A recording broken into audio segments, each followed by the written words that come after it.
If you're like me, you spend lots of time poring over maps, looking at weather data, all in an effort to help predict when and where my best times to hunt will be. It'd be nice if there was a reliable source with all this information in one place. Enter the Spartan Forge app. Unlike some other predictive apps on the market, Spartan Forge was created from military combat intelligence experience tailored for hunters, and stands at the nexus of machine learning and white-tailed deer hunting. No more man-made algorithms. This is a predictive model based on real GPS collared deer data, historical and predictive weather, and the next level of mapping imagery, all at my fingertips. I've been using the iOS app this season, and it has replaced all my other mapping tools.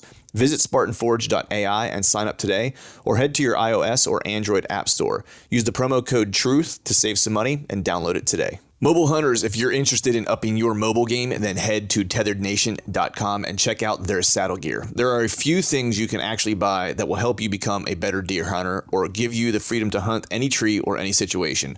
This is the reason why I started saddle hunting in the first place and why I use Tethered's gear. I can honestly say that Tethered's saddle gear has changed how I hunt for the better. Big tree, little tree, from the ground, it doesn't matter. I'm untethered by my gear to hunt the best setup for the situation, instead of hunting for a tree that my gear can use. My current core setup consists of the Phantom saddle, Tethered 1-sticks, and the Predator platform, along with an assortment of their accessories. So if you want to up your mobile game, head over to tetherednation.com.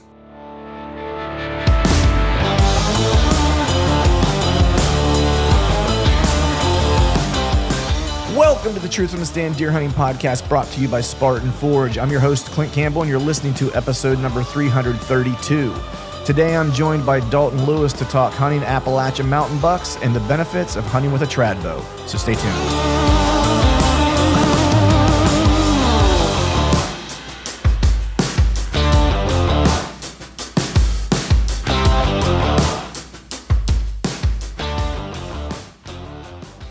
All right. What is up, everyone? Happy Wednesday to you. Hope you're doing well. Hope you are feeling fine. I'm doing pretty good right now, as I have a little bit of cold brew here that I'm sipping on this morning. It's one of my favorite parts of kind of turning from, I guess we're still in spring, but the weather this past weekend kind of felt summerish. So I kind of flipped the script or turned the page to morning cold brew, at least one cup. But I tell you what, man, it's the extra caffeine gets me a little fired up, so I'm kind of vibrating right now as I record this up front, which isn't a bad thing because I have jiu-jitsu training here to run to here in a short while, so maybe able to give me just a little extra dose of energy for that. But killer weekend this past weekend. Didn't do anything too crazy. Just the weather was beautiful, and I actually took the dog to a local kind of close by body of water and let him do some swimming. And it's always fun to kind of take him out. I remember the first time we actually introduced him to water because we rescued him. He'll turn 6 this, I think next weekend, I think he turned 6. And so we rescued him when he was about a year old. And I don't think he'd ever seen water before. And the first time I introduced him to water, I assumed, he's a lab. He'll want to just jump right in and swim. Well, that wasn't really the case. He wasn't really quite sure about the water. We had him at my dad's place when we went on vacation to the Carolinas when he still lived down there. And he has a pool, and my dad's dog likes to swim and stuff like that. And so it didn't take him long once he kind of like realized that he could swim or recognized that he could swim, that it was just an innate ability. That he kind of took to it like a duck to water. So now anytime we're near water, it's hell trying to keep him out of it. So my daughter and I actually took him to play a little bit of fetch, threw his frisbee in, and but it's been a while since he's been swimming, so I kind of had to toss it in at a short distance just to make sure that he would retrieve the thing and bring it back and not try to like swim across this body of water where I'd have to like get in and try to get him, because the water was still probably just about right for him as far as temperature, way not right for me to get into it. But yeah, so it was a cool weekend. Didn't get to do anything really too deer hunting focused this past weekend. I'll really kind of probably turn the page after next weekend and start to double down. I mean, I've mentioned this, my postseason scouting for a bunch of different reasons has been kind of a little bit of a mess, and Tony and I talked about that a couple episodes ago. But turkey hunting will be right around the corner, and I'll kind of use that time to get in the woods and finish getting my cameras out and things of that nature. Have a jiu-jitsu tournament next weekend, which will be kind of the last one for the season, and I'll take some time off from doing any type of competition and stuff like that, so that'll free up some of my weekends to get back out and get some additional work done. But speaking of getting trail cameras out, I've mentioned it in the past couple episodes. If you guys are anything like me, like you probably have a bunch of gear laying around that either isn't getting used or is broken, hunting gear of different varieties. If you have trail cameras that are laying around that are of whatever brand, and they're not working, Exodus gives you a really great opportunity to kind of to get involved with their upgrade program, and actually trade those old trail cameras in that are broken and not working, and get some credit toward getting a new Exodus trail camera. So you're probably wondering, how the hell does this thing actually work? So in short, you order any camera on ExodusOutdoorGear.com and use the code UPGRADE, that's UPGRADE, and you'll save 25% on any Exodus render bundle, rival, or rival bundle. After placing your order, the Exodus team will send you a return label for your trade-in camera. After they receive the camera that you send to them, they'll ship out your full order. So if you're new to Exodus, which I find it hard to believe if you listen to this podcast for any length of time and you don't know much about them, I'll just say this: they have a 5-year warranty, a 5-year theft and damage coverage, and a best-in-class customer service. I've been using Exodus for 7 years now, and it's the most, by far, reliable camera trail camera that I've ever used. Specifically, I've been using a lot of the renders, and I have a couple rivals to get out this year. And what I like most about the cell cameras is that, one, they work, and two, it saves me a ton of time in the woods, from checking trail cameras during the course of the year. I mainly use those in places I don't want to intrude, or that are really kind of far back to where it's just like I'm not going to have time to get back often enough to check those cameras. And so I like to use those cell cameras in those locations. So be sure to take advantage of the unique savings opportunity and replace the old junky cameras that you might have laying around with bulletproof and dependable Exodus cameras. This upgrade program is only good for the remainder of April or while supplies last, so make sure you get on it. And as always, be sure to head over to their website and sign up for their email newsletter to stay up to date with all their announcements. I know and have caught wind of some cool things they have come down the pipeline, so you'll want to stay tuned for that. So for all the details of this campaign, you can head to ExodusOutdoorGear.com/pages/Exodus upgrade program, or you can head to the show notes of this podcast, and I'll have a link in the show notes to get you all the deets. So with that, we're going to go ahead and just jump into today's show. Have a super cool show for you guys today. Have on my buddy Dalton Lewis from the Stick Boys. I've been kind of following them from afar. You guys probably have heard me have Nathan Killen on before, and he's good buddies with those guys. And that's kind of how I learned of them or became familiar with them. And they put out some really killer content on their YouTube channel, some cool hunts, some cool like terrain breakdowns.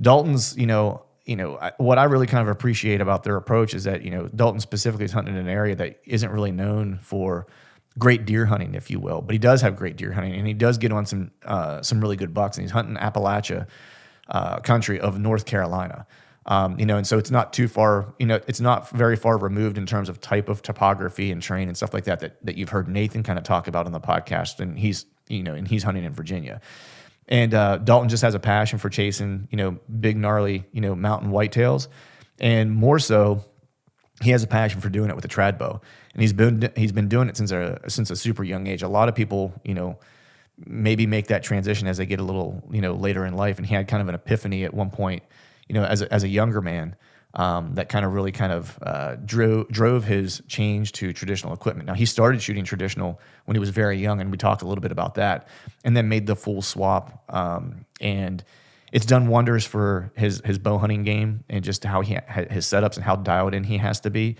But also, in his own words, he kind of talked about how it reintroduced the passion for bow hunting that he was afraid that might start to wane using more technology-driven equipment. So with that, we'll go ahead and jump into today's show. And as always, I want to thank you all for listening.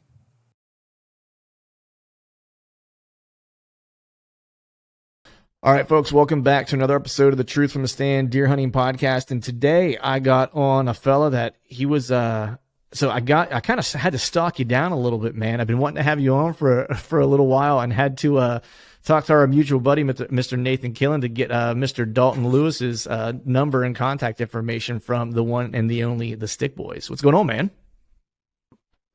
Man, you got me right since I took a drink. Sorry. And we just talked about how we've done podcasts, so it's like a veteran thing. I know, right? We can totally redo that if you want. No, we're good. We always leave all the stuff in there. Perfect. Sorry. Nice. I took a big swig, and I was not expecting you to throw it over. But no, man, I'm glad to be on here. Glad to see you. I hate I was hard to get a hold of, but I try to stay incognito if I can. Yeah. No, I'm the same way, man. I like to keep a low profile as much as possible. Yeah. The funny thing was, man, I forget. I think it was maybe this fall when I had Nathan on, if I'm remembering correctly. And I just had mentioned to him, I was like, hey, I wanted to get in touch with you. And truth be told, he shared your contact information. Then hunting season kind of got rolling, and I just totally like lost track of it. And then he and I had a text chain going on that like your contact information was like then buried like 3 months like in way the up weeds. there, yeah. And so I had to text him. I guess it was like 2 weeks ago or whatever. I was like, hey man, can you send me his info again, dude? I was like, I want to get him on the podcast. I was like, and I'm a jerk and I lost his info and like, and I don't mind reaching out on Instagram, but if I know people who know people, I like to kind of like do it that way because it seems a little bit more personal. Right? I completely agree. Yeah, there's a difference there for sure. And if it makes you feel any better, I had to ask for his address like 4 different times sending him stuff, and that for like over the years. And so like I've sent him like 9 things, and I was still like, hey, I need your address. I lost it again, and so right. I know I feel that on a spiritual level, man. Yeah, that's awesome. Right. Yeah, for sure. My buddy Chad, same way. Like we've mailed stuff. Him specifically has mailed me all kinds of stuff. Like over the years, we hunt together all the time. We travel to hunt together, and still every time that we need to send each other something, we're always like, hey man, what's your address again, dude? Like where do you live at again? Like I can't even tell you the cell phone number. Like back in the day, it's like, oh, you could spit out everybody's number, and now it's like, what's your parents' number? And you're like, I don't know, man. No clue. I've never used it. I just go to the contact, Yeah. So but I guess it's the new society we live in. That's right, man. I bet if there was a big deer associated with that phone number, we'd remember it real quick, though. Absolutely. I can remember everything when it comes to that. But yeah, but Callie calls it selective. My wife calls it selective hearing and like selective forgetting, I guess. And I think there's some truth to that, but you know how it goes. So yeah, man. My wife makes fun of me, man, because I can remember specific plays from like Steelers games in like the 90s that I watched like as a kid, like the exact score, like this certain play that happened and like the guys who were involved. But I have to stop and think, like when you ask me like when is our anniversary, I'm like, absolutely. Yeah, I know the feeling. So I don't mean to start off with any bad feelings, but I am a diehard Cowboys fan. Have been my whole life. Which nobody gets the rivalry unless they know like the old school ball. And I grew up watching like NFL films and stuff, and so I knew that rivalry way back. But that's cool. That's fine. I never hear other NFL fans hardly ever when we're doing these podcasts and stuff. I'll say something about the Cowboys, and they'll just either roll their eyes or they'll be like, I don't really watch NFL. So glad to hear I'm not the only one. That, you're not alone, man. You're certainly not alone. Like so my fandom has waned in recent years, I guess. Like I'm not as fanatical as I used to be. I still don't really miss a game because we can't hunt Sundays in PA. Yeah. I mean, I miss them anytime I'm travel hunting, but like, in PA we can't hunt Sundays. So Sundays is Steeler time. But yeah, it's funny that people don't know, the rivalry that Pittsburgh and the Cowboys have, because people would think, well, they're not even in the same conference, and they're not in the same division, they're not in the same conference. How is there a rivalry? And it was like, well, you had the two America's teams that had these dynasties, right? And they became kind of like you were either a Cowboys fan or you were a Steelers fan. There's a really I'm always into like weird, like interesting history, and I saw this. It was like a documentary on like Steeler Nation, and I would love to see one on the Cowboys because I'm sure it's something similar. I just don't know what it is. And I never knew what it was for the Steelers either, because I was like, man, it's really weird. Like you have these people who are, big time fans of the Steelers, but they've never lived in Pittsburgh. They've never lived in Pennsylvania. Right. Like, so what is that connection? So you say like, okay, well, their family was. It's like, but they're like 3 generations removed from being from Pennsylvania. So what's the connection? And what it ended up being was, it was really kind of a cool documentary, is that like all the steel mills, of course, were a big part of kind of like establishing the country, because it was really like Pittsburgh, right? The country's infrastructure, like buildings, railroads, and things like that, were built on the backs of the steel workers in Pittsburgh, because that's where a lot of the steel was coming for that. And so when the steel mills all shut down and it displaced like most of the people who lived in Pittsburgh, like they kind of took like their love of the Steelers with them.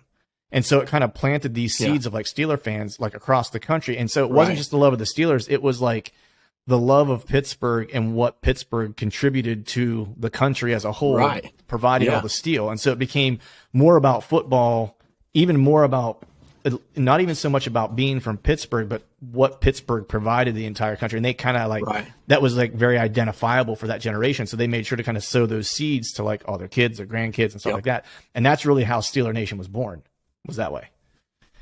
Yeah, that's really cool.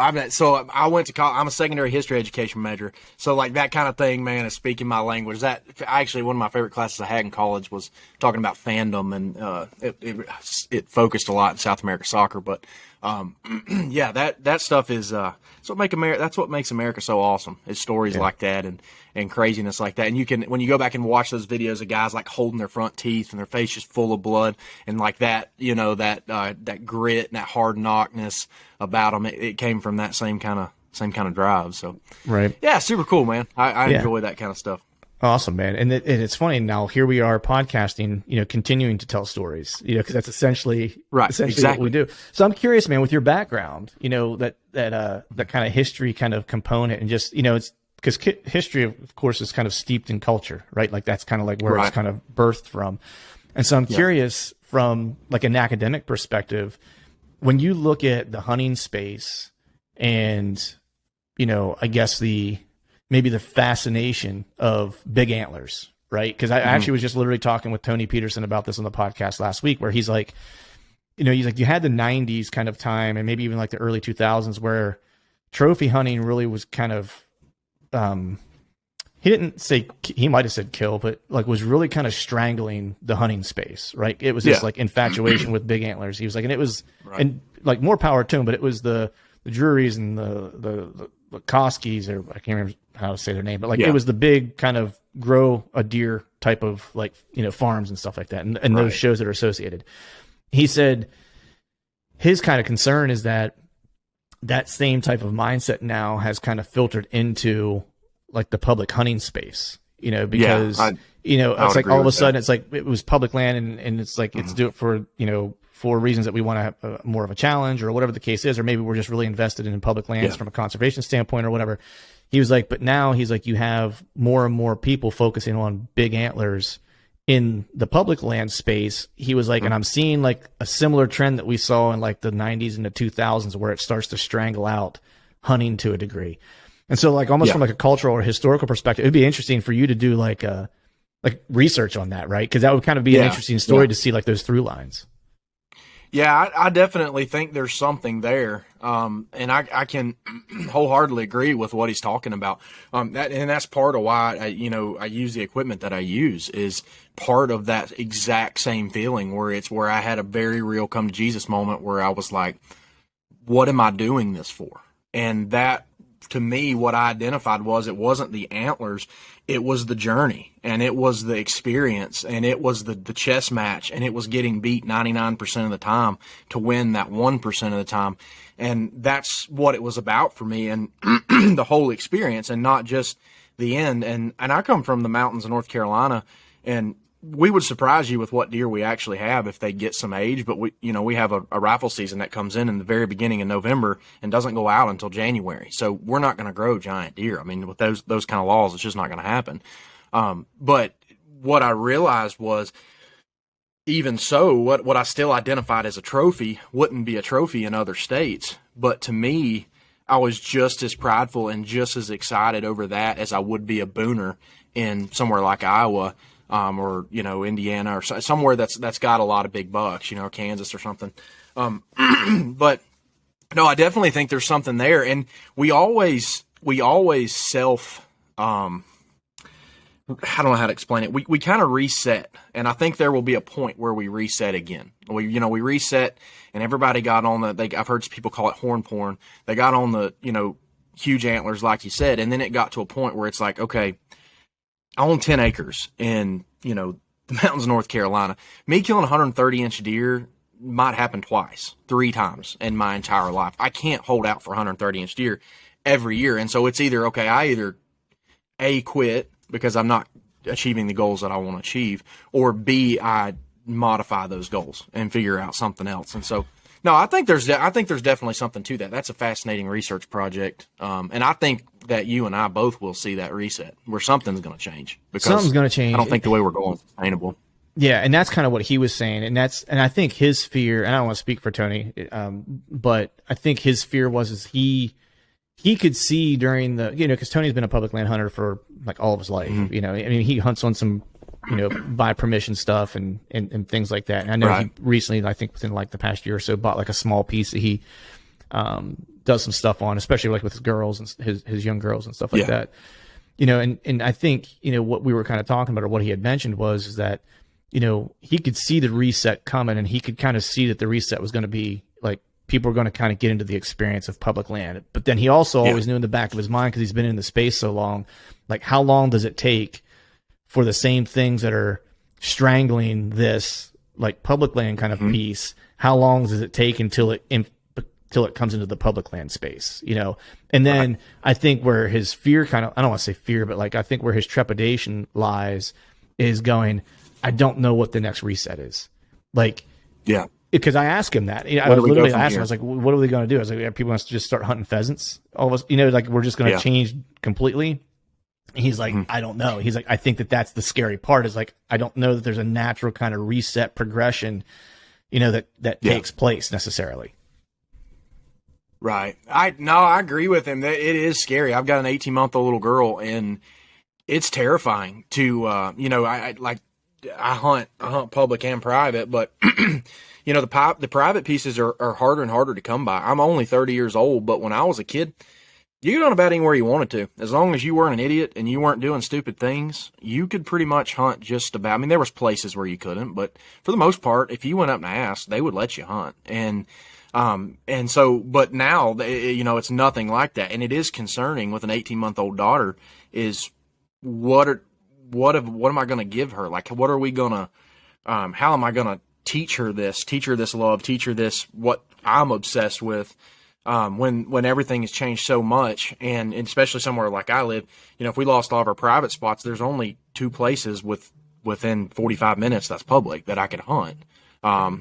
Maybe that's a slight exaggeration. Maybe there's 3, but still, if you're hard pressed to get a little kid excited about going, to bump elbows with a guy, going, at a parking lot. But I don't know. I definitely think, but the one thing that gives me hope though, is hunters have always figured it out. Like there's always been these, and you can read back on the Daniel Boone, journals and the ultimate irony was his adventures and his stories were ultimately leading to the death of what he loved so much. But even then, hunters figured it out. We're like, whoa. Okay, we can't kill every daggum thing that's here because it's not sustainable. They're going to be gone. And I kind of like this. This is kind of, transcendentalism. This is kind of what's making America America. This is what this new world is. And we're killing it. We got to stop. We got to reassess. Let's maybe only kill however many, and so we figured it out. And the same thing's happening with turkeys. I don't know I think you're in PA, right? I don't know what the turkeys are doing in PA, but in North Carolina, we used to be stupid with turkeys. I mean, stupid with turkeys. Like that's why I started shooting with a stick bow, was because if I went with a shotgun, anybody that could choke on a mouth call could be tagged out. But the second day they went hunting easy with a shotgun because there was just so many turkeys. And then, I think it was a combination of things, but our population just absolutely got decimated. Like, there was just nothing. But this spring, I'm so excited. We're 3 days in, and I have saw 11 jakes, and I can't tell. It's been 4 years for me to see 11 jakes. The last 4 years, I haven't seen 11 jakes. But if you talk to every hunter, it's like, what are you doing this winter? Well, I'm trapping coons and possums. I'm trying to take care of these nest predators. I really want to get more turkeys on my place. I would really like to have more grouse, stuff like that. And hey, that's coming from hunters. So that's my thing. That's like, I'm a, and you'll find this out probably from tonight talking about hunting stuff. I am an unrealistically optimistic person. Like, I am a ultra positive, look on the bright side. You have nothing else to lose. You might as well be positive. And that's one of them, is like, we've always figured it out. So whatever it is, I think we'll figure it out. One way or the other, I think we'll step back and say, hey, this isn't as good. I'm not, and I want my daughter to experience this. So let's do what we got to do, Right. So that's my ultimate positivity, is I think we'll figure it out, even though it's going to be we're probably not going to get to do some of the things, or, you know, it may not be that comfortable, but I think we'll figure it out.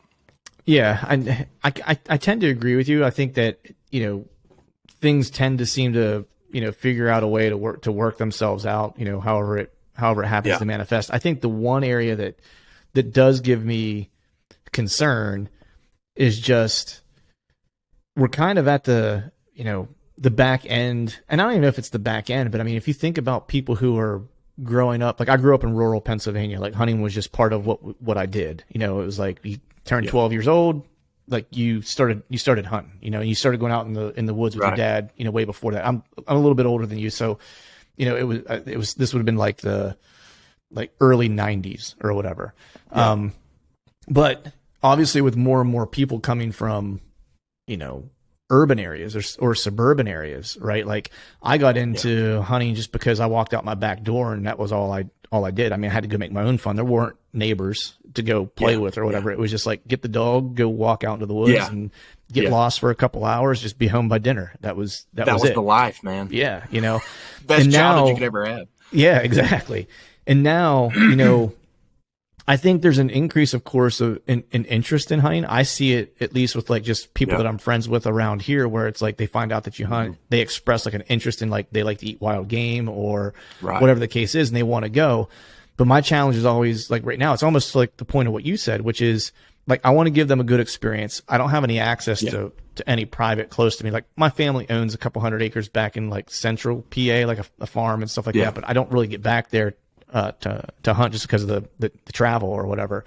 But locally, I don't have anywhere to take somebody that I would feel real good about. One, you know, it being super, super safe, because I live in like a suburban area, like outside of Philadelphia. So like the public pieces we do have are just packed. Right. And so what type of experience am I going to give that person? And chances are we're probably not going to see anything. Yeah. You know what I mean? Like I've turkey hunted some of the places around here, and seeing turkeys, not that there aren't turkeys. It's just the amount of pressure that they get. You know what I mean? Like you're just going to have a real hard time finding them. Like I guess it was 2 years ago I went out and I had one roosted, and I was sitting waiting for it to fly down, and I watched a guy. I was in a ghillie jacket, and I watched a guy walk within 5 yards of me, walk right by me. Yeah. And it was like walking to the bird. You know what I mean? Like, and I was, this is awesome. Yeah. Yeah. And it was like, all right, well, my day's done. Like, this is the bird I had roosted. And it was like it was like this little corner spot. Actually, I didn't even find it. My buddy ended up roosting a couple birds like a week before the season. And he was like, hey, I roosted a bird over here. I'm going to go over to this spot. He's like, I would go over to the, you know, this little corner piece. He's like, it's only like 15 acres of public, but it's like this corner piece. It's kind of like disconnected. And I was like, perfect. I was like, no one's going to be in there. It's like so small. Like no one would even think to go there. Nope. Like some guy walks right behind me, like right as like it's cracking light and that bird's getting ready to fly down, you know?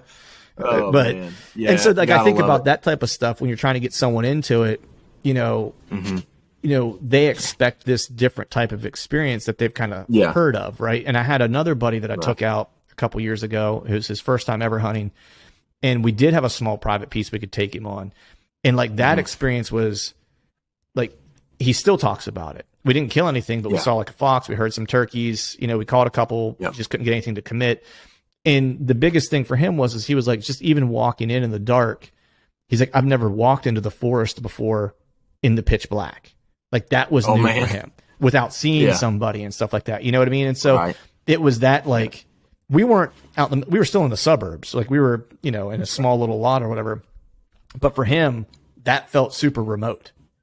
You know what I mean? Like, I mean, I felt like, oh, you know, I could like almost drive a golf ball to like somebody's house if I really had to, you know, not quite like that, but you know, but for him, that was like, that was being out there, you know what I mean? And it's like, and that's so even though we didn't see anything, it was that experience for him. And it's like, how do you get people who that's the thing that they want, right? Cause it's like, you can stomach not seeing critters if you get like that halo experience, and he got that, you know, but it was only because we had a private piece to go to. If we went to any of the public pieces, it's like we would have got stepped on.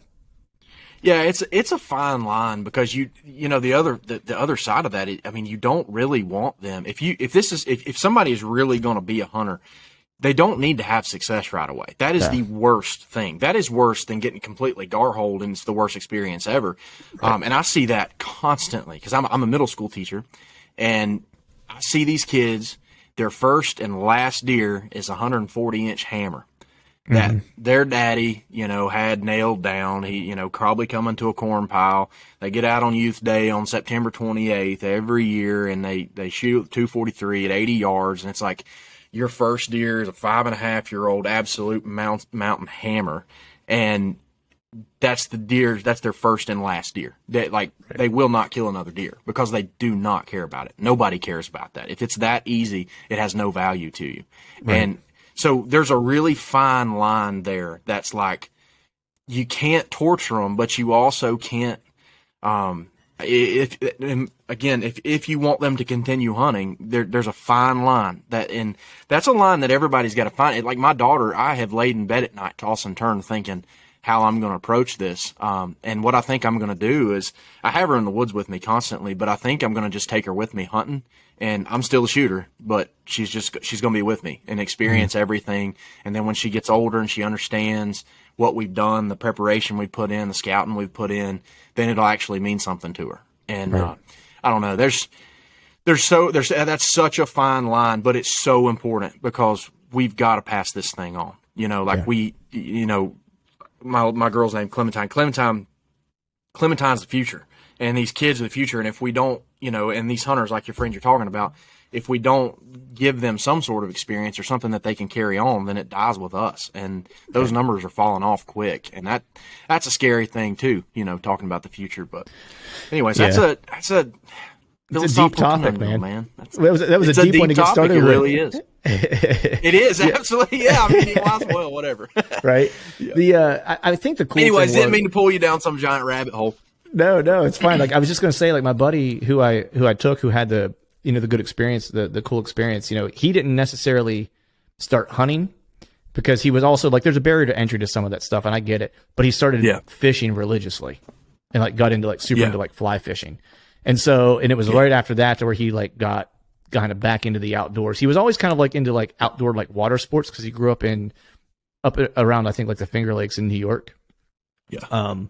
And so he was always kind of outside doing stuff, hiking and stuff like that, but he never really got into like hunting or fishing or whatever. And so after that, he really kind of like, last time I saw him, he's like, dude, he's like, I've got so much like fishing tackle, it's like stupid. Yeah. And I'm like, really? That's awesome. Like, I never took you for fishing. He's like, no, dude. He's like, I give every chance I get, That's awesome, man. Yeah. So that's good.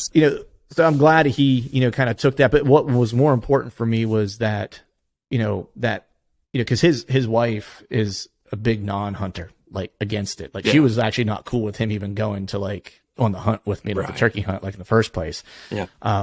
The way we kind of softened her up was we actually had like a wild game dinner at our house where we had some friends over. That's a great way to do it. Did like a wine tasting paired with it all, made a little event out of it. We basically, my one friend Wilson came over and he was the only other hunter, and basically everyone else we invited were all non-hunters, and we had them all over for dinner, That's a great idea. And she was like, oh, so the two of you, one of you killed like everything that we're having? It's like, yep. And she was like, oh, well, that's kind of cool, and so she became okay with him like going out and trying it. So at minimum, what we did was we created at least a neutral home, which was like the goal. Right. You know what I mean? Like get him a little bit into hunting. He's fishing. She's kind of okay with it as long as it's like a food aspect to it. Yep. And so now that's a neutral home, as far as like hunting and hunting privileges go. Right. Yeah. That's a great plan, man. Yeah. So, man, I know you alluded to, we're already down the rabbit hole here, but I want to back up for a second because you mentioned your middle school teacher, right? And yes, sir. You're from North Carolina, right? Yes, sir. Yeah. So born and raised? Born and raised. Yeah. Yeah. I'll die here as far as I'm concerned. Unless Lord changes something else. That's where I'll be buried in these hills and hollers somewhere. Nice. But. Yeah. I was actually born in North Carolina myself. I was born in Charleston is where I was born. Okay. Yeah. I got you. Yeah, my dad was. So I'm up around Boone. I'm up in the mountains. Yeah, we're actually, well, the football field's at 3,333 feet. So a lot of the places we hunt, a lot of people don't realize that North Carolina has that kind of elevation. And actually, some of the places I hunt are up at 4,000 feet. Some of the public here local. So yeah, we got a little elevation, and it's I love it here, man. This is home. Nice. How close to Banner Elk are you? Banner Elk. I don't know how far. Pretty close. It's not far. It's probably 50 minutes. Yeah, okay. It's on the other side of Boone from me. Okay. Yeah. Yeah. That's the only part of the mountains I've been in the Carolinas. A buddy of mine got married there, and I was like, it's probably one of the most beautiful places I've ever been to. Oh, it's gorgeous, but it is hoity-toity. That ain't nothing like where I'm from. That's big money over there. I think Eric Church has a house over there. Don Shula has a house over there. That is fancy town over there. Famous people and expensive views. But yeah. So I was only there a little bit. So we're north of that, so it's very rural and small town feel. Okay. Yeah, I was only invited for a wedding. I wouldn't be able to hang out there, I guess is what I'm saying. Yeah. Yeah. Man, have to have a lot of money hang out there. Right. So, man, how did you, born and raised, how did you start hunting? Was that something that was just like family oriented, like it was going to happen regardless, or did you start a different way? Man, I was absolutely hopeless. So my dad has hunted. He taught himself how to hunt when he was a little boy. He loved it. Nobody around him hunted. He taught himself. Well, when he found out that that my mom was pregnant with me, he went out and made me a hickory self bow, and that was my first bow. So when he found out that she was pregnant, she went and made that bow, and then that one came out of the womb. Man, I had a bow, and it's there's pictures of me at 4 years old standing in Dad's camo in a tree stand that's like 2 feet off the ground, head to toe in Dad's camo. And you can imagine what a 3-4-year-old kid looks like standing in adult camo with a self bow and sitting there. And Dad said I sat there for hours, and he'd come out there and he's like, "Son, what are you doing?" And I'd say, "I'm squirrel hunting."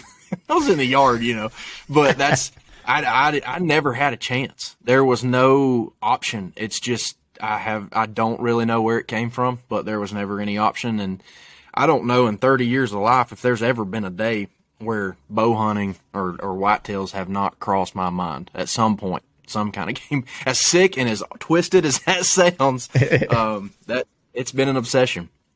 Nice. What was take me back to your first hunt that you can remember. What's the first hunt you remember? I guess the first time I ever went hunting, I was 5 or 6. I think I was 6 years old. I can't remember. I think I was 6 years old. Dad took me on old hemlock. I could take you to the hemlock out this ridge, and at the time it was I guess it was 1998 because I was born in '92, and he tied a rope around my waist, and he went up first up the hemlock. Now keep in mind, some of you'll probably like, "Oh my God, terrible parenting," but this guy's the kind of hemlock that you'd have to try to hit the ground. Like if you fail, you're going to hit like 94 limbs on the way down. Right. So he went on up and he tied a rope around my waist, and he just kept the slack tight as I came up the tree so I wouldn't fall. And then when I got to the stand, I was too little to sit on the seat. So he sat me on the platform and tied me to the tree so that I couldn't move, or so that I couldn't, fall out. And we sat there and we had, I'll never forget, there was a bunch of deer coming. We could hear them coming, the leaves were dry. And I looked over at Dad, and Dad's like, "Be quiet, they're coming. And about the time I remember big old doe coming around the corner, I'm hitting him going, Daddy, there they are. And he said that they come out of their skin. Obviously you got a kid, yelling, "There they are." And, he just kind of chuckled, and those deer took off. And, that was the first experience in a tree stand. And I actually killed, I guess it was a couple or 3 years later, whenever I could draw the minimum legal draw weight, which was, I think, 35 or 40 pounds. I can't remember. Whenever I could draw that, I killed my first deer out of that same tree, actually. First deer of the bow. It was a little 6-point. And, but no, that's a special place to me. It's in somebody's yard now. Honestly, if I thought about, I want to go cut that tree down and, because it's a hemlock. All our hemlocks have that fungus on them, so they're all dying. Yeah. So I've often thought, I wonder if I could get a hold of that hemlock and make something out of it. But anyways, that's how I got started. That'd be pretty cool, man. If you could cut that tree down and make something out of it, that would be rad. Like some furniture or something. Yeah, that would be awesome. I would really enjoy that. But right, man. So you basically came out the womb with a trad bow, essentially. But when did you make the transition to traditional archery kind of exclusively? So yeah, I came out, had a self bow, and got pretty good with it. But I knew that I could hunt quicker with a compound, as far as the legal minimum went. So actually my first bow kill was a little 6-point. It was with old PSE Nova, the ones with the solid cams. I don't know if you remember those bows. It seemed like everybody had one of those old PSE Novas, and so that was what that happened, and And I mean, I'll be honest with you, and I don't want this to come across as arrogance because it's not in any way. When I was growing up, we had an insane amount of deer, and still in areas we still have an insane amount of deer. And so we, got on for several different things. Had taken a lot of deer by the time I got in early high school, and that I'll never forget. There was two things that really pushed me to traditional big time. I'll never forget about 110 inch 8-point. I was back on a mountain, about 110 inch 8-point, something like that. Just a good mountain solid shooter, nothing crazy, but just a good solid mountain buck comes by. And I remember hanging my bow back up because it just wasn't there. And I'm like, he's just not tearing me up. And I hated that feeling. And when I got down on that tree that night, I said, something has got to change because something's wrong. Like that, it's just not there. And I'll never forget, I shot several does that year, and I shot a doe. I pulled back, I put the pin on her, squeezed, pulled through. She made it 50 yards, tipped over. And I remember just kind of looking at her and nodding my head and just thinking about the work that was coming. And I realized right then that I was going down a very scary road to me because something that had been so much a part of my DNA my entire life suddenly became boring. And I know that my brain said, and again, do not take this offensively, and nobody listening to this take this offensively because it is different for everybody. But I thought shooting that deer right there was just like I had a rifle. I put the pin on it, I pulled through, ball, it's over, and that just, to me, it almost ripped my heart out because I didn't have the feeling that I had as a kid. And so I watched some, everybody watches videos, and I remember watching some videos with Barry and Gene Wenzel, and it's cool. I love this, getting to do podcasts and stuff like that. I get to actually meet some of these people. And so I got to talk to Gene and Barry several times. But I got to see Gene and Barry Wenzel, and some of you may know him, some of you not, but he's he killed some monster deer. Google him, you'll be amazed. But he shoots, they shoot tall tines, recurves, and I remember watching him. He killed a 10-point in Texas, and with a stick bow. And I had that. I always had a stick bow. It's not like I didn't always have it, but I was like, you know what? That would be fun again. That would bring it back to life. And so I started shooting like crazy. And that year I killed a doe with it. It was a little fawn doe. I'll be honest with you, she might have been 80 pounds soaking wet, and made a perfect. Actually, I missed her the first shot underneath her. And she gave me another shot, and I 12 ringed her, and she made it, 60 or 80 yards and crashed. And I'm going to tell you, I nearly come out of that tree. Like, I was so excited and so pumped, and my heart was coming out of my chest. Now, keep in mind, I'd killed some pretty good deer at the time, but that beat all of those good deer. And I was like, this is absolutely awesome. And ever since that point, I don't want to hunt with anything else. I don't know. And it's not that I have anything against anybody. I don't. It's not that I think that I'm better than anybody. I don't. I just really, really, really enjoy that stick bow. I enjoy the journey behind it. I enjoy the fact that I have to keep shooting all year. I enjoy the fact that bow is as much alive as I am. I enjoy everything about that aspect of it. And I don't know why but it's made, it's made me so much better of a bow hunter. And I've heard people, on YouTube, on a YouTube video, people will comment or something like that. It's like, well, you're handicapping yourself. And what I've always told people is, no, I'm really not. I am, technically by range limitation, but I think I would be limiting myself as a bow hunter if I would have never made that change. And the reason I say that is because I've learned so many little nuances that I'd have never learned if I could have killed the deer at 60 yards or 50 yards or 40 yards. Like, to me, if I know a buck is coming across, let's say I peg down the thick side of a bench, and I know he's gonna come on the bottom side because it's a north facing slope and those thermals are coming down, and I know he's gonna be right there. Well, it's not good enough to know that he's coming through that area. I have to know where he's going to put his feet because I need to be over his back. Like, I need to be within 20 yards. And to me, I just dig that challenge. Like, that is right up my alley. And that means I'm going to get beat 99% of the time. That means that I'm going to fail and it's not going to work out.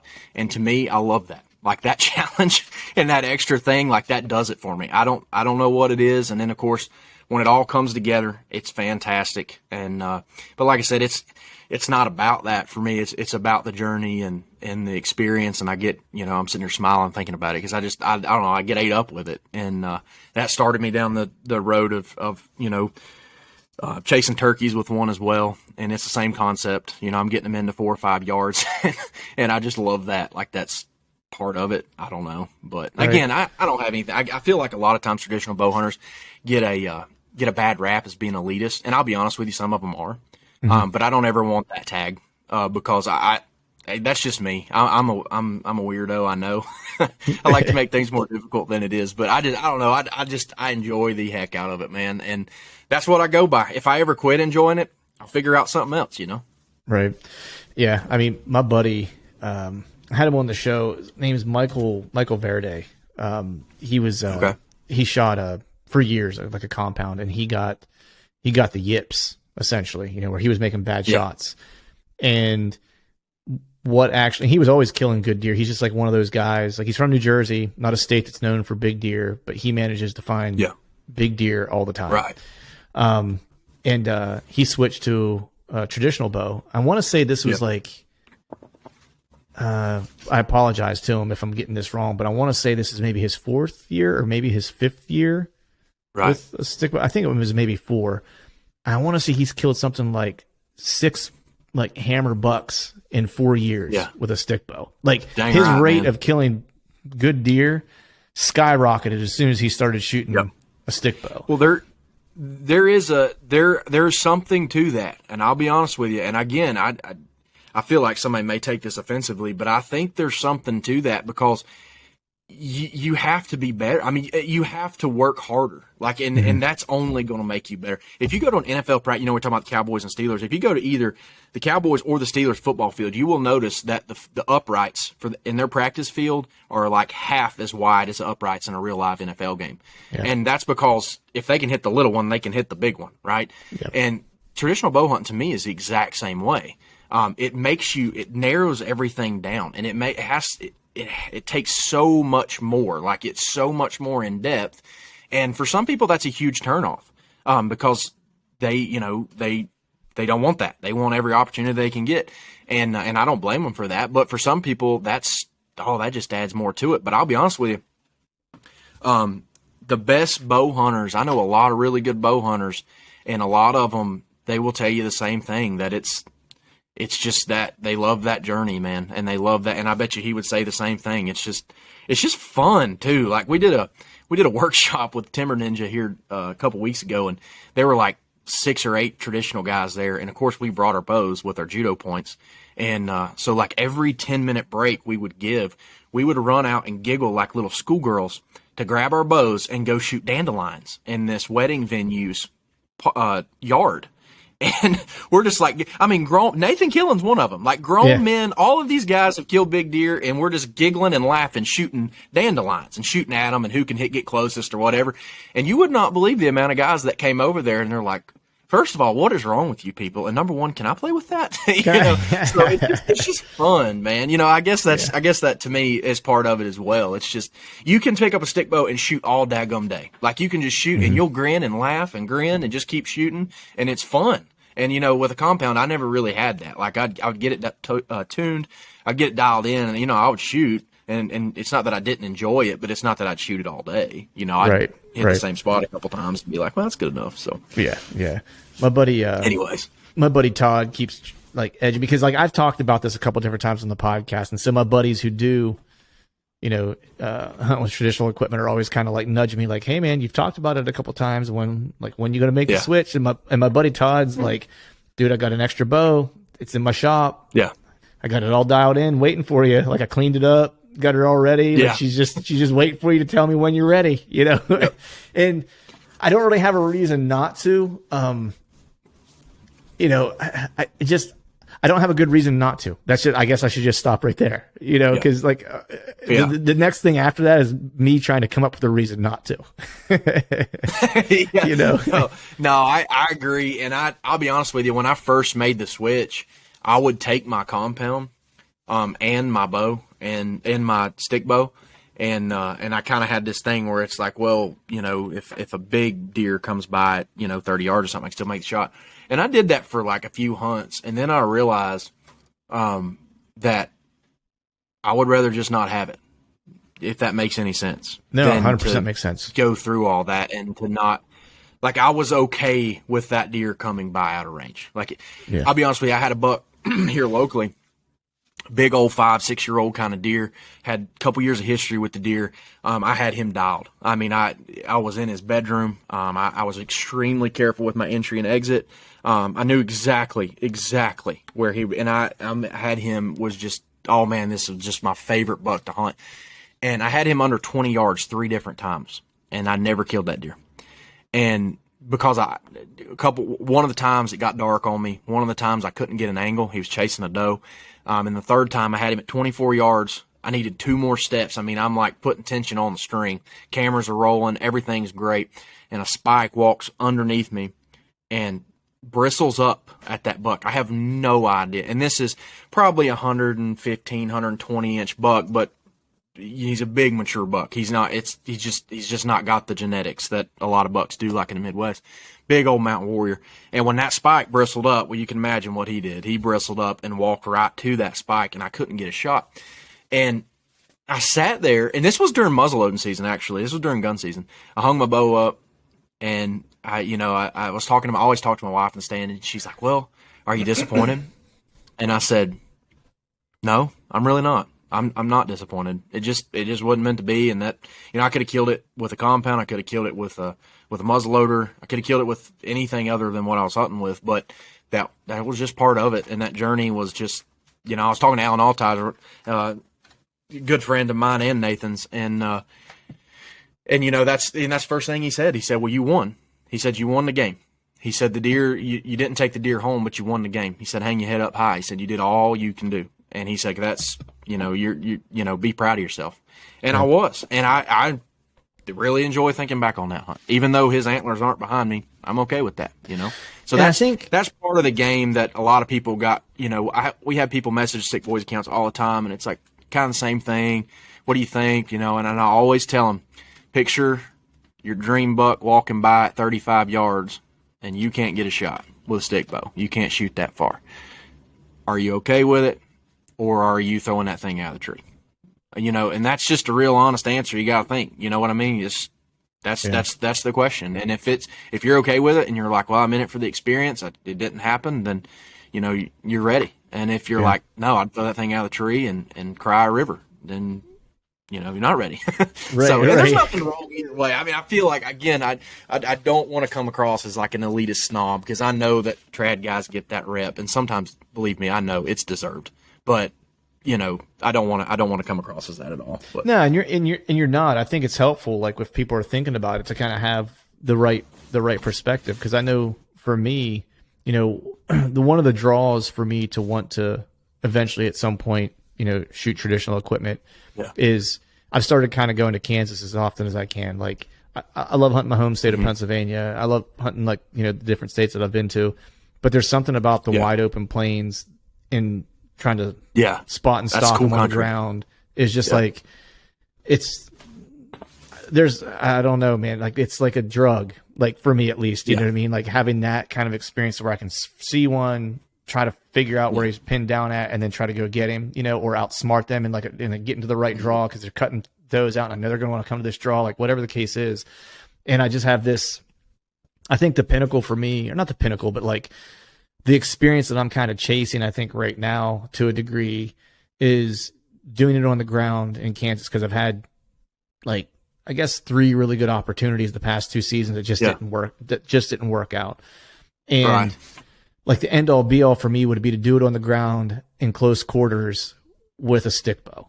You know what I mean? Like to me, that would be like the ultimate, you know, and like I can see that. Yeah. And like this year, it's like I had that experience that you're talking about. And I think that that's important. Like what you said, like, when I think even if like you're not moving to traditional equipment, if you're even just trying to level up the caliber of deer maybe you're chasing or age class you're chasing, right? Yeah. Is that you got to be willing to look at success and beating them in a different way, right? Because those old bucks, especially, you know, there's some mountain ground that I hunt like up and around the Poconos and stuff like that, and it's like it's the same thing, man. Those bucks don't make a lot of mistakes, you know. So if you get within bow range of one, like you won, you know, like you beat him at his game, you know. And I had that happen in Kansas this year where I had this deer beat, and we just showed up at the same spot at the same time with a little bit of moonlight to where I could see him. He couldn't see me, and I waited him out, and I had him at 20 yards snort wheeze, and I just didn't have enough light to shoot, and he walked away. Right. And that was like a mid 150s inch Kansas giant. Oh, like, yeah, you know what I mean? Throb. Like, yeah, the whole reason why you go to Kansas. I had the whole experience, except just did not have enough light to be able to get a shot off. Right. You know, and and it was kind of in that moment where I was like, to your point, you know, I was like, if I'm okay with that happening, like I think I'm like this close to being okay with making the switch. Yeah, absolutely. And what you're going to find is it's extremely rewarding. Like and everything like that's rewarding when you win the game. But I don't know what it is about that. But and it's so personal with. It's an intimate weapon. I think there's a guy on YouTube that described it that way. It's an intimate weapon. A lot of the things you had a hand in, like, you know, I'm not shooting wood arrows or stone points. I know a lot of guys that do, but like the broadhead, I sharpened it. I probably killed, you know, most of them I get 3 to 5 big game animals out of each head and an arrow combo. And I've resharpened them myself. You know, I've cleaned them off the steel wool. I've done that. You know, the feathers on the back is a turkey that I killed last spring with a stick bow. And, you know, like that's been worked up. And so that's part of it, is like that you were a part of it. It wasn't just a bunch of stuff thrown together. Like it's kind of intimate. It's kind of part of you in a way. So I don't know, not to get all hippie on it, but that's just a cool aspect. And you're talking about perspective, and that's a pretty cool perspective to look at. But yeah, 100%. Anyway, like that's part of like the draw for me too, is like having a hand in as much of it as I can. You know, like that's an aspect that I have a deep appreciation for. It's like one of those things where it's like the harder the thing is, the more I like it, because the more I have to put into it. You know what I mean? Right. But absolutely, couldn't agree more. So what are some of the, like you mentioned, you know, gnarly mountain bucks, you know, old mountain warriors and stuff. So give me a sense of the types of places you're hunting, man. Like, because to your earlier point, a lot of folks may not think about, you know, the Carolinas or specifically North Carolina as to having mountains. You know what I mean? Like they think like, oh, cool, I'm going to go to the beach. You know, they don't think like chasing mountain bucks. Yeah, it's so anything you think about North Carolina, throw it out, because it is nothing like what most people think North Carolina, Raleigh east, like they're going to the Outer Banks, it is nothing like that. You know, it's steep, very steep terrain, steep, mountainous, a lot of laurel, a lot of rhododendron. There's no ag, like very, very, very little ag, if any. It's rough and steep. And, you know, well, for example, I killed a bear back on some public, and I was just under 2 miles back from the nearest parking area. And it was a pretty big bear, I'll give it that. But, you know, it took us 7.5 hours, and we had 1,000 foot of elevation gain between where I killed that bear and back to the truck. And we did that 3 different times, to get everything out. So that's what we're kind of dealing with. And it's pretty rough. And, you know, a lot of times we travel a lot, hunt a lot. If we're in Ohio or somewhere like that, and they'll be like, oh, it's rough back in there. And I just kind of grid and nod, and I'm like, yeah, it's rough. It's rough. And we just kind of look at each other and nod, you know, or wink or something. It's like, yeah, it's rough. You know, we're not going to try to make them feel bad, but it ain't rough. It ain't rough at all, compared to what we're used to. But no, it's a huge advantage. It really is a big advantage going places, because, you know, you're used to torture, you know? Mm-hmm. So when you get somewhere and it's like, you look at these quote unquote ridges and they're like, you know, 100 yards tall, you know, and they're not that steep. And you're like, huh, you know, I'll be on that ridge in 2 seconds, you know, and compared to here. But anyways. Right. Nice. So knowing that you're kind of, you know, you're at home, you're hunting mountain ground and stuff like that, and you were just kind of talking about how, you know, when you travel, you know, sometimes it's it's a nice change of pace, I guess is maybe one way to say it. How does your approach change between hunting, out of state or hunting close to home? Well, there's one thing that I've learned, and I wouldn't say that it has been a painful lesson because I've had success sticking to my guns. But one thing I've learned going out of places is you have to hunt with an open mind. And if you come in with a dead set game plan and that game plan isn't working, you've got to be able to change. You've got to be able to adapt. You've got to be able to, do something different, because if not, you're going to beat your head against the wall and you're going to waste your whole trip. So if you go into things with an open mind, now you can stick into something, stick to your guns, and you don't want to learn, if you're going on a week hunt or 3-day long weekend hunt, you don't want to learn a whole new style of hunting. Like, you need to use what you know, but also have an open mind enough to say, hey, I'm okay with learning something or trying something a little different, especially if it's not working for you. Ohio's a great example. You can sit on a dang scrape all you want to sit here. You might kill a buck if you're lucky, but I've put trail cameras on primary scrapes, and legitimately from the opening day of season to the end of the day of season, like 2 different bucks you could have killed. And that's assuming that you could have got away with the wind. But now in Ohio, holy crap. There's good bucks tearing it up in daylight. And it's like, what? And so when I first started going Ohio, for example, I'd see these primary scrapes, and maybe like a transition or on a little bench or something like that. And I'm like, yeah, that's good. I'll put a camera on it, catch him coming out of bed and somewhere. And then, you put a camera on it and homeboy's there at 8:30 in the morning tearing it up. And you're like, what just happened? So again, it's an open mind type thing for me. Like that. I want to go in with what I know. I want to stick to what I know for the most part.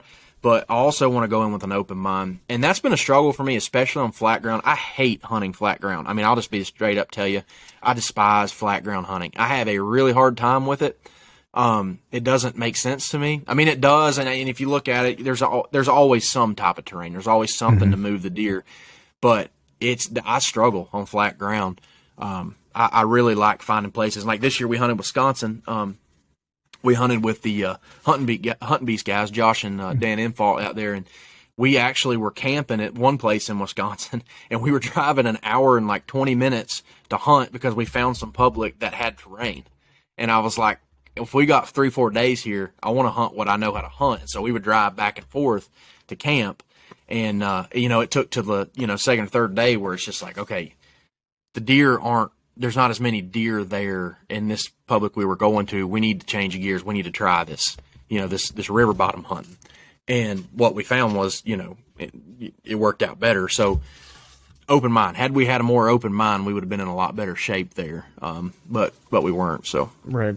Yeah, anyways. Man, I'll agree with you, man, with the flat ground. That's a lot of what I have around me. And that is probably the hardest thing for me to get used to, and I'm still getting used to it after several years of hunting it, because it's just like I second guess myself all the time, because when you're in hill country or you're in a mountain somewhere, it's like you can see pretty definitively like where's the path of least resistance, right? Like where and things like that. Now that mountain piece and the Poconos that I've been playing around with for the past 2 seasons, the challenge there is that there's so much elevation change, and it's so steep in certain areas it's almost homogeneous to where there's not like there's no breakup and there's no different types of habitat. Like you might walk, and I say this jokingly, but like in some instances it's been accurate, where I might walk 2 miles in one direction and it just be nothing but like open hardwoods that you and I could stand and throw a baseball in, and then all of a sudden you'll find a pocket that's 200 yards long and 80 yards wide of mountain laurel that goes into like some nasty brushy stuff. And that's like where all the sign is. You get excited, yeah. Yeah. And then as soon as you walk out of it, there's nothing. You know what I mean? Like, and so I totally agree with you, like the flat ground thing though, because like I think things that are homogenous in general are hard. They're tough. Right? Because like the things that deer want to use maybe don't stand out as much. And so it's like, talking with Dan, good example is like, talking with him, it's like I just oftentimes will find an edge and I just start following it, and I'm like, I'll pick up deer sign somewhere, and then once I do that, I just start following the deer sign and let the deer kind of show me how they're using it, because like me just looking at it, I'm probably not going to be able to tell, there's a lot of ways. I feel like in flat ground I have to walk it a lot more often than I do hill country or things with elevation, like that type of stuff. I feel like my map scouting usually takes me close to where I need to be. Flat ground, ballpark. Yeah, flat ground. It's like I almost always have to like I'll look at it on the map and have some assumptions, and then when I walk, it's like it's completely different than what I thought looking at the map. Yeah.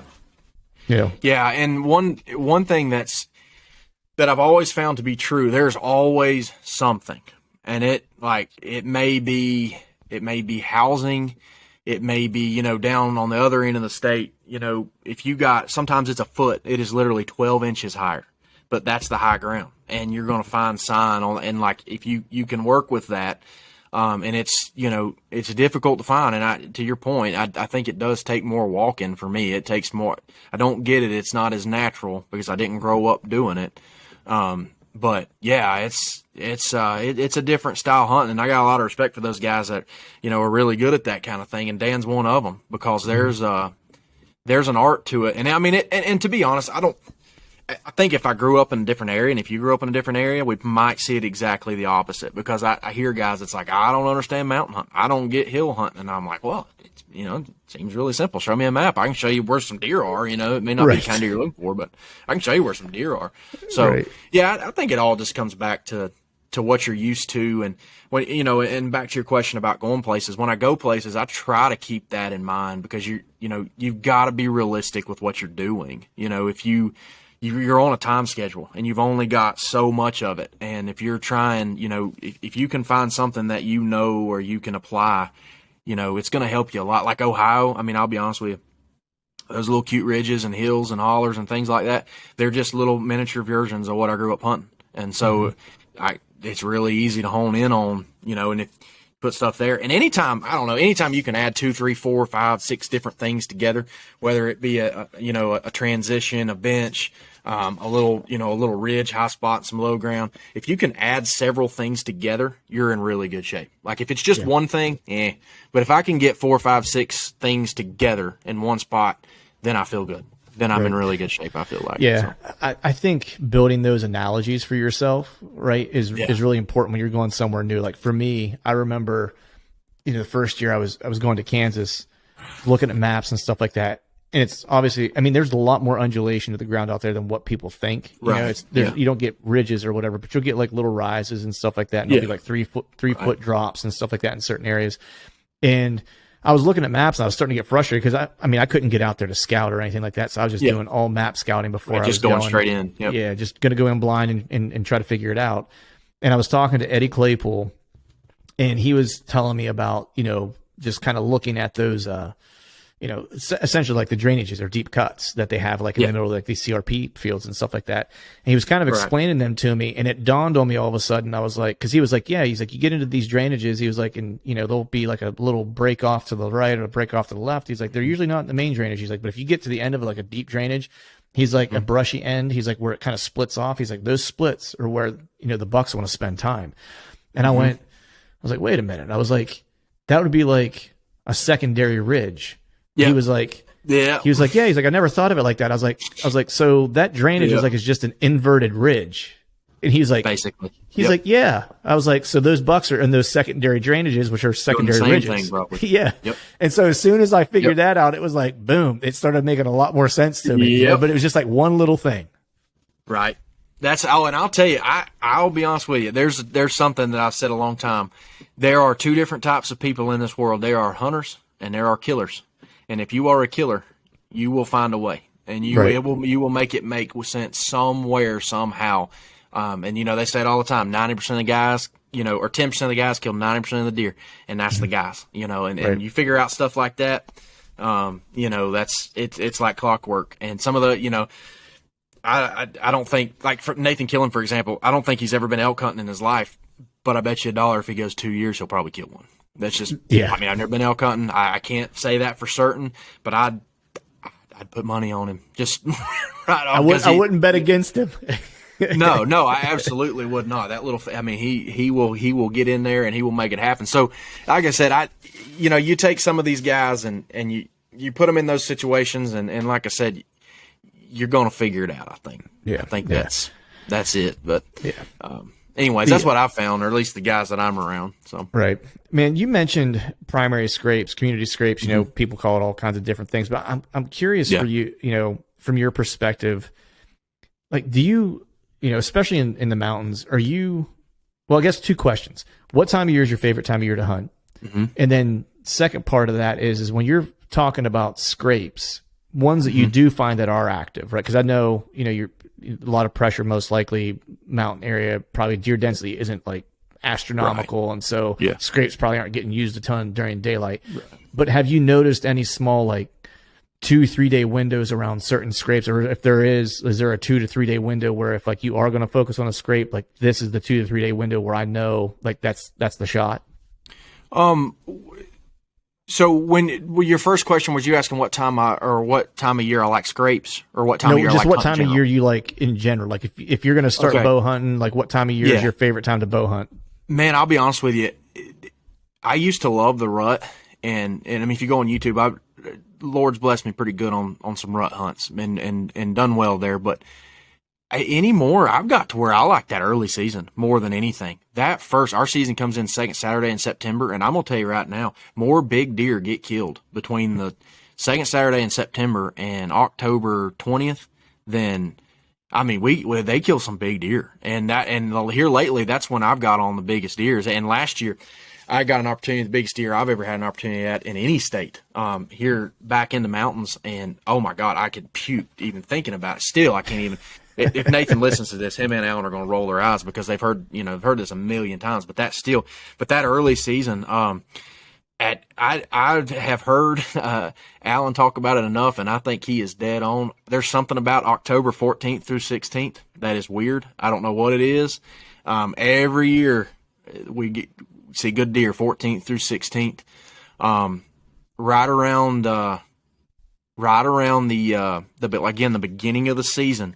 I'll take that first week. I don't care if it's 85 degrees. I'll take it I love that time frame. You get on those deer, they're unpressured.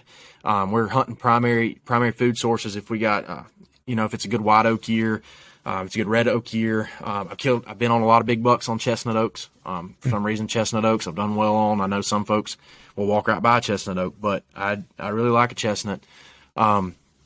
And, you get in there and you can find those little saplings, and people say all the time, oh, it's a little buck. That ain't true. Big bucks take care of some little trees too. And so you get in there and you find that sign and, it gets me tore up. You get in there. Now, you don't want it to be too tore up. You get in there, and if it's too tore up, I'm not really that interested in it. But if you get in there and there's pretty good sign, fresh poop in it, you can find acorns. And if you find acorns, poop, and fresh rubs, little rubs, I'm all about it. I can't sleep at night. I'm so excited to get in there. Usually when I find those 3 combinations, I'm in really good shape. But that's interesting. Early season is that to me right now, that's where I'm really liking more than anything. Seems like during a rut, you see a lot more pressure, and you see a whole lot of 2-year-olds, and I think there's nothing wrong with that. But I feel like at least here I've had better luck with better deer early. And the guys with me, my buddy that hunts with me all the time, hunting since a little kid, Ethan Henson, he always kills a good deer early season. He's on something first week, and that's kind of how it is. But as far as scrapes go, it's the typical political answer of it depends. A lot depends. Not every scrape is created equal. Not every primary scrape is created equal. If one thing that Nathan likes to say, and I think he's as right as can be, just because a buck isn't like this standing in the scrape doesn't mean he's not checking it. So if you can think about things like that and figure out what they're doing or where they're going, that scrape, they may be checking that scrape, but you may never see him in that scrape, if that makes sense. Mm-hmm. So, they're really good places to, one way I use them a lot is to see what's there, because, a lot of times, even if it's 2 or 3 in the morning, they're going to be on that scrape. But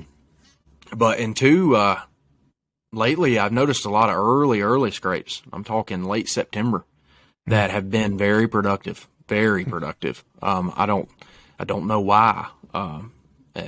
And Nathan and I were just talking about this the other day, actually. I guess it was about a month ago. We were talking about super early scrapes, and Virginia doesn't come in until October 1st, so he was saying he really wished he could hunt September, just based off that. But anyways, I don't know if I answered your question or not. No, I kind of rabbit hole in the first question and got lost there, but you totally did. I was like that 14th to the 16th, interesting answer as well that you mentioned, because I know for me, I've got certain ones like I've grown to love. So my season does come in like mid-September, like around the 15th, 19th, just depends on like when that Saturday falls.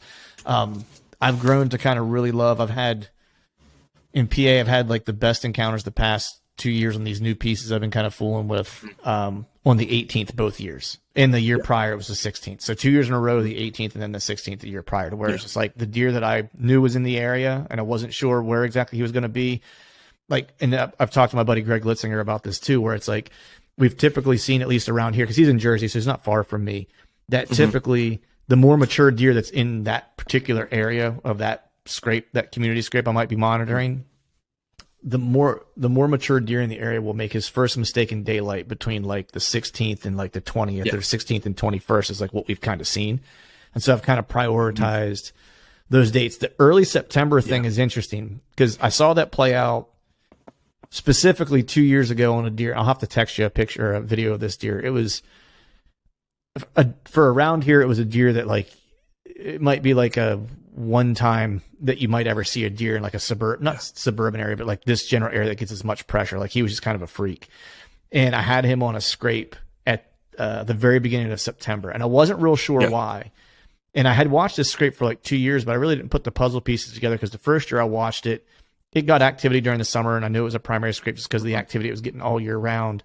And then that year during the season, it was okay, but it wasn't anything off the charts.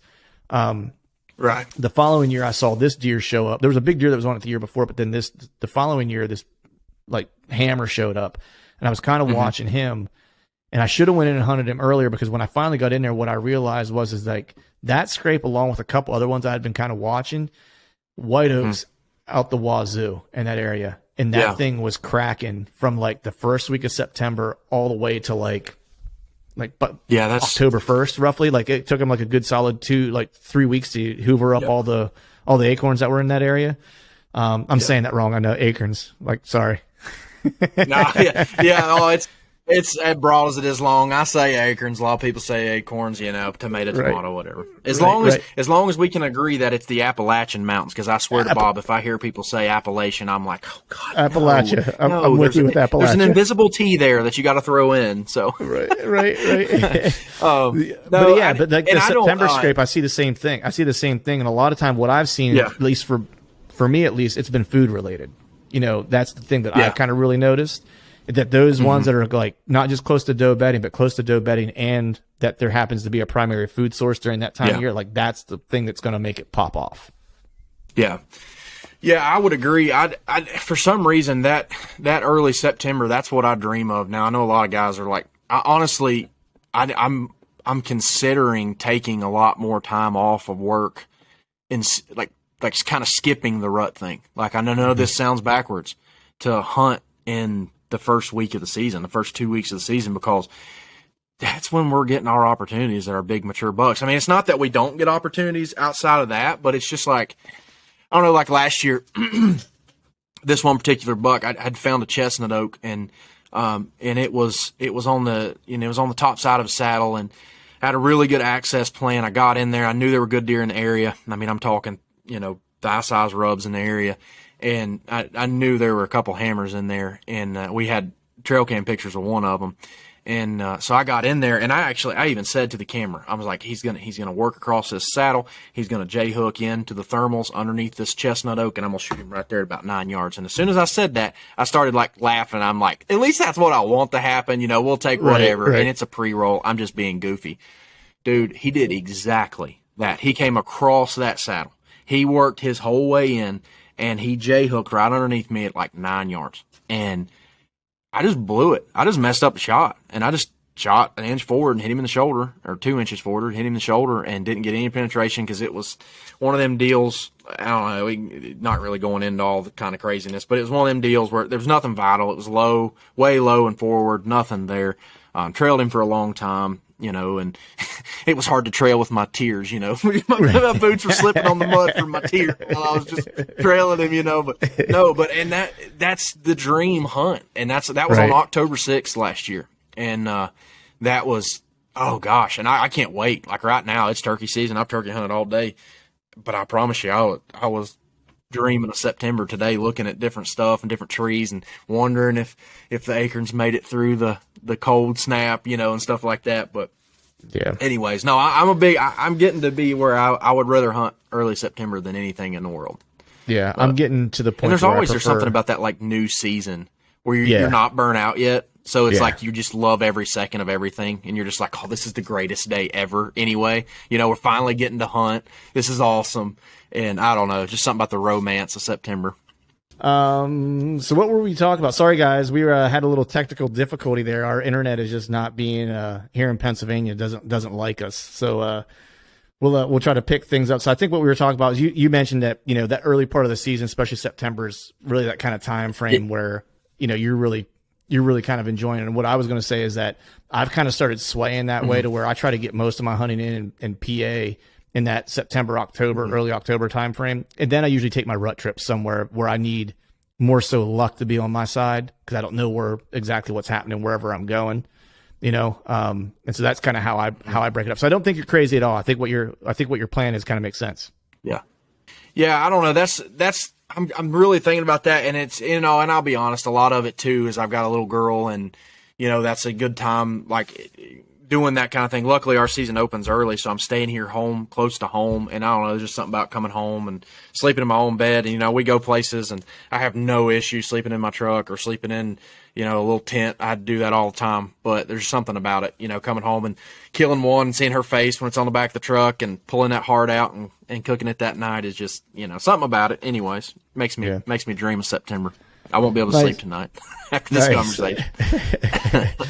Man, with that, man, I know you got a little one at home. Want to be sensitive to your time, and appreciate you jumping on and doing a pod. We'll definitely have to do a couple more of these, man, because I feel like we're kind of birds of a feather. But before I let you get going, let folks know where they can find out more about this, about everything you got going on with the YouTube channel, everything you got going on with the podcast. Yeah, so you can go on over to to YouTube, and it's just the Stick Boys. You can search the Stick Boys, and you'll find several things. We're hoping to get a lot more going. Everything's kind of, it's YouTube right now. It's kind of the off time for YouTube. Turkey season picks up a little bit, but you can get on there and check out some pretty cool stuff. We got stuff, from back 2016 until now. A couple really cool hunts. A couple of the hunts that we've been talking about on here are on there. And of course, we're on Instagram, Facebook at Stick Boys. We do a podcast that is really woodsman-ship centric.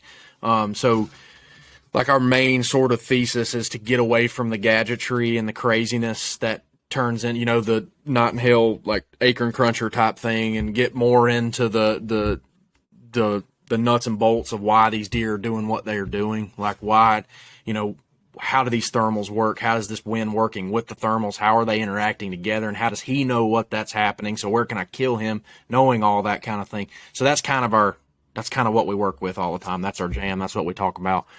So yeah, you can check over that. It's anywhere you find podcasts.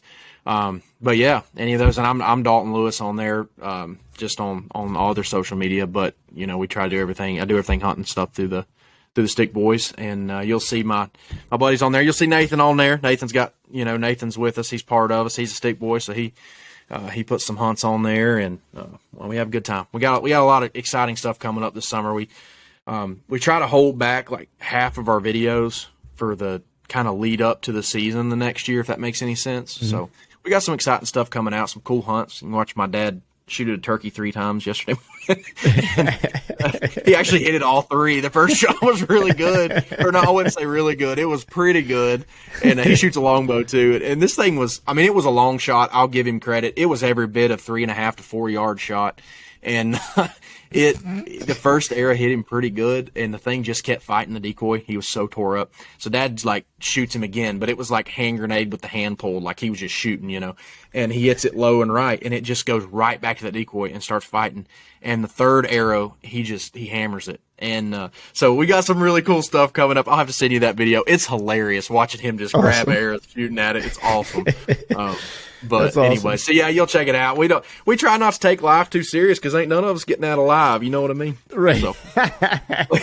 Well, man, I'll let you get out of this one alive. I appreciate you coming on, brother. And you take care, and you and your family be well.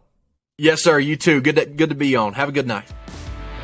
All right, folks, that is a wrap for today's show. I'd like to thank all of you for listening. And if you haven't yet, please head over to iTunes and leave us a 5-star rating. And be sure to subscribe to the podcast. And hell, while you're at it, head over to YouTube and give us a sub there as well. I'd be super appreciative if you do those couple things for me. Before I shut this thing down, I need to give a big shout out to our partners who continue to help us make this podcast possible. Spartan Forge, Tethered, Exodus Outdoor Gear, and Genesee Beer. And until next time, we'll see y'all.